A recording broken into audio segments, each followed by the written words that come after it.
Welcome, fellow Biafrans. Thank you for joining us on this very platform, wherever you are joining from. I appreciate you for being part of this very platform. Please like and share the video to family and friends. Share to your neighbors. Share to those who are close to you. Make sure that this very information gets across to everyone that needs to hear us. I welcome you once again, and today is a new day. We are bringing a message for you. A video we are about to play is going to teach you a lot about Nigeria. You know, we have been saying that Nigeria is in retrogression. Nigeria will never progress, and Nigeria will never get better, no matter how you try. What you see in Nigeria is that whenever a new government comes, it becomes worse than the previous one. The only solution has always been the disintegration of Nigeria, but the people in Nigeria have failed to embrace this. But the Biafran people have taken it upon themselves to see that this ends. I am going to share with you a very important video. Pay attention to this video. In this video, you are going to see how the terrorist government of Nigeria is trying by all means possible to get Biafrans involved in their planned protest, even when Biafrans have come in the open and say they are not part of any protest and will never be part of any street protest. Biafrans have been doing their own protest for the past 3 years and more, and they continue to do their protest. And as we speak, Biafrans are preparing for another protest that is coming for 4 good days, and yet they continue to push Biafrans into their own protest. Watch till the end, you will understand what I'm talking about. Lies everywhere. Bayo Ononuga, the special advisor on information and strategy to President Bola Ahmed Tinubu, has come under heavy criticism after he alleged that the supporters of Peter Obi are planning to cause mayhem across the country and that he should be held responsible for anarchy. Bayo made the claim in a post on X and also stated that the protest planners are also the same people who were instigated by Nnamdi Kanu to launch destructive NSAS protests in Nigeria in October 2020. His tweet reads in part, revealed, Peter Obi's supporters are the people planning mayhem in Nigeria. Obi should be held responsible for anarchy. They are the people spreading the hashtags "End Bad Governance," Tinubu must go, and Revolution 2024. Wow. They are not Democrats, but anarchists. They are attempting to call out our people via propaganda because their messiah, Peter Obi, failed to win the presidency in the 2023 election.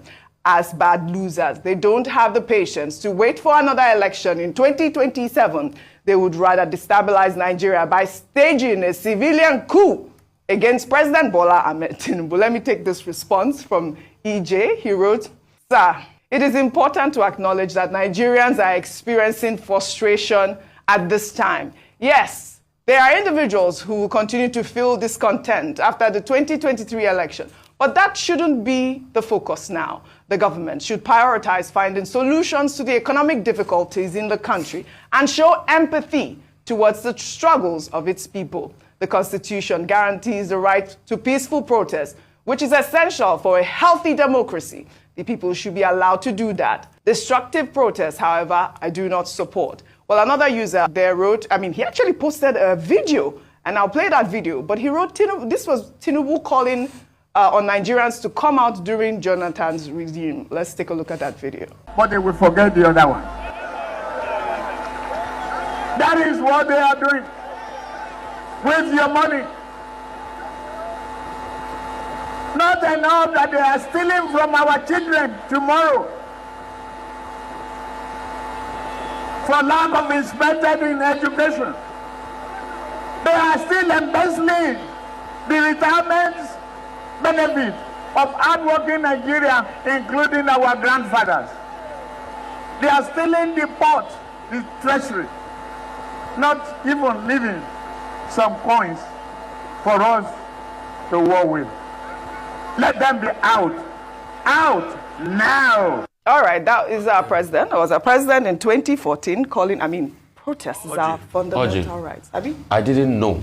You didn't know? Egbon Bayo Ononuga to be a propagandist. Oh, wow. I have a lot of respect for him based on the work he did and in the struggles in this country. But the propagandist nature, I didn't know that part of him. He's just spreading propaganda.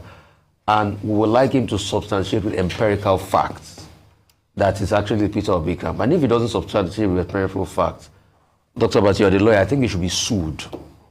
Secondly, the one that hurt me the most is he went to mention the likes of them, what's it called, Professor Patutomi, that had been busy in a fellowship in America, that he was also part of those that are trying to. This is just propaganda. Why is it that those, I repeat, that protested heavily against Jonathan hate protests today? I'll take you back. There's a tweet as made. You see, Twitter has too much receipts. By Bayo Onuga on the 9th of January 2012. You know, as at then, the subsidy protests were still on, Occupy Nigeria. He tweeted, "Songs of protest sent to me by Omotunde Murtala Bello. So inspiring. Sing it if you speak Yoruba." These were people that were excited about protest in 2012. All I just needed to do was to go check his Twitter. So the question is, what changed? The parameters were empirically better under Jonathan than it is today. As at Jonathan's time, Nigeria was about one of the top 5 investment destinations in Africa.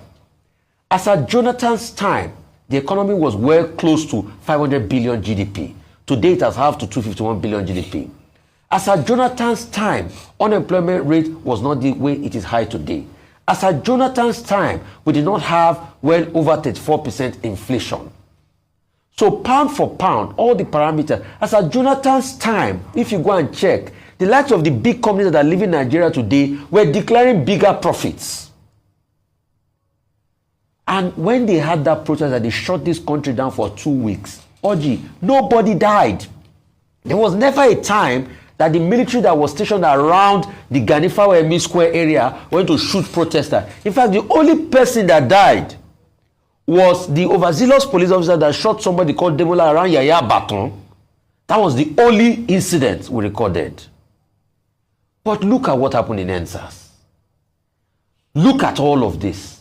All the time they kept on protesting and making this country ungovernable. Jonathan never for once said, please don't do it. Everybody had a right to protest. That is it. So why is it that now that the country is, all the indices are bad, these same people, this same Mr. Bayo Onuga that tweeted a song of protest sent to him by Murtala Bello on the 9th of January 2012, finds it difficult and start to blame all sorts of people. Anyway, the Labour Party has responded to him. They said, don't have it. Obi too has been.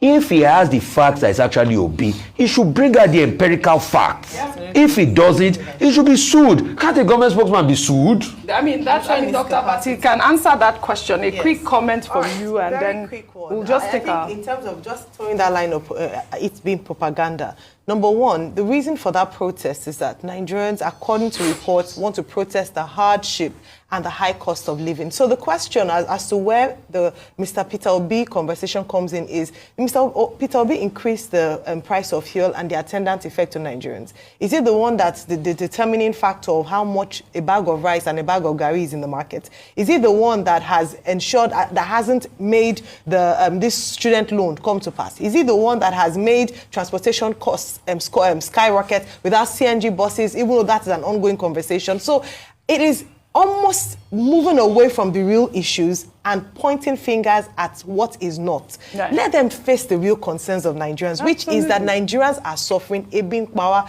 That is what people want them to address. If they can address it, perhaps there will be no protest, not pointing fingers at the gentleman. Right. We are seeing a rising wave of reports, and you alluded to that there are people who have been, arrested right now by the DSS and all that, right? I want you to tie that to what options are possible in the digital age when it comes to protest. I want you to tie that together as we continue, because ahead of what's happening.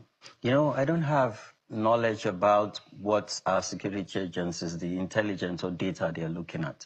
But I think the perception, and it's not good for them, We know that, yes, they are frontliners. They put their life out there to ensure the safety of Nigerians. So you and I can go to bed and close our 2 eyes. But we need to be careful about the perception that is out there about our security agents. And I'm particularly appreciative of what the spokesperson of the FCT Police Command did on Twitter. She said, if you want to protest, it's your fundamental right, but carry us along. Let us guarantee and provide safety and security.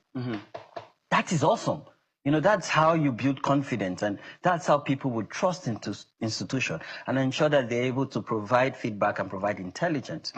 Now, you know, the Gen Zs, the technology age, there are ways you can organize digitally.